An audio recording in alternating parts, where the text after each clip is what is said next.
సంగారెడ్డి జిల్లా కేంద్రంలో నవ తెలంగాణ పబ్లికేషన్స్ ఏర్పాటు చేసిన పుస్తక ప్రదర్శనకు మంచి స్పందన కనిపిస్తుంది. ఈ నెల 12న ప్రారంభమైన ఈ ప్రదర్శన 25వ తారీఖు వరకు కొనసాగుతుందని నిర్వాహకుడు సతీష్ తెలిపారు.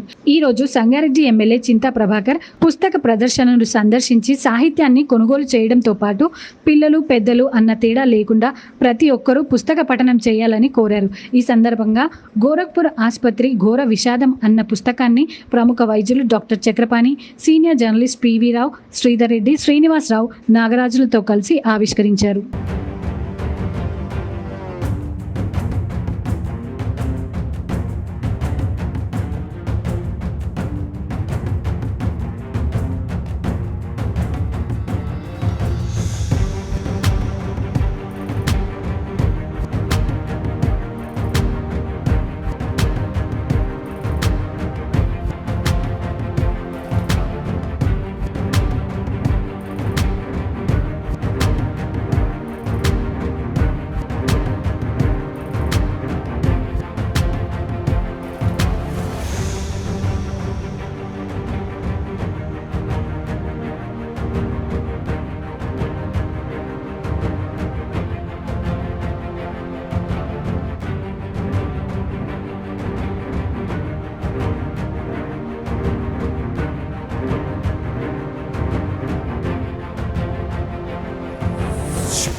తెలంగాణ పుస్తక ప్రదర్శన జిల్లా కేంద్రంలో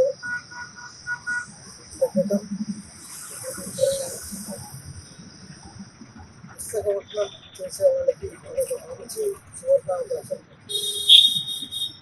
ఈ రోజుల్లో విద్యార్థులు కానీ యువత కానీ సెల్ ఫోన్లకి పరిమితమై అన్ని దాంట్లోనే దొరుకుతాయి అనుకోవడం కొంత ఇబ్బందికరం.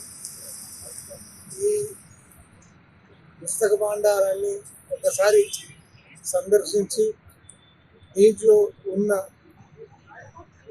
బుక్కులు మీరు తీసుకెళ్ళి చదవగలిగితే మరి ఎంతో విజ్ఞానాన్ని పొందవచ్చును. మరి సంగారెడ్డిలో జిల్లా లైబ్రరీ కూడా ఉంది. దాంట్లో కూడా ఈరోజు చాలామందికి కొత్త టెక్నాలజీ, సాంకేతిక విజ్ఞానం పొందే పుస్తకాలు కూడా మరి ఇందులో దొరుకుతాయి. కాబట్టి అందరూ కూడా తప్పనిసరిగా పుస్తకాల మీద జిజ్ఞాస, ఆలోచన, చదవాలన్న కోరిక ఉన్న వాళ్ళు ఇది తప్పకుండా సందర్శించి ఈ బుక్కులు మీరు తీసుకెళ్ళగలిగితే చాలా ఉపయోగపడతాయి. మన తరానికే కాదు, రాబోయే తరాలకు కూడా ఈ పుస్తకాలు చాలా ఉపయోగపడతాయి. మరి తప్పకుండా ఈ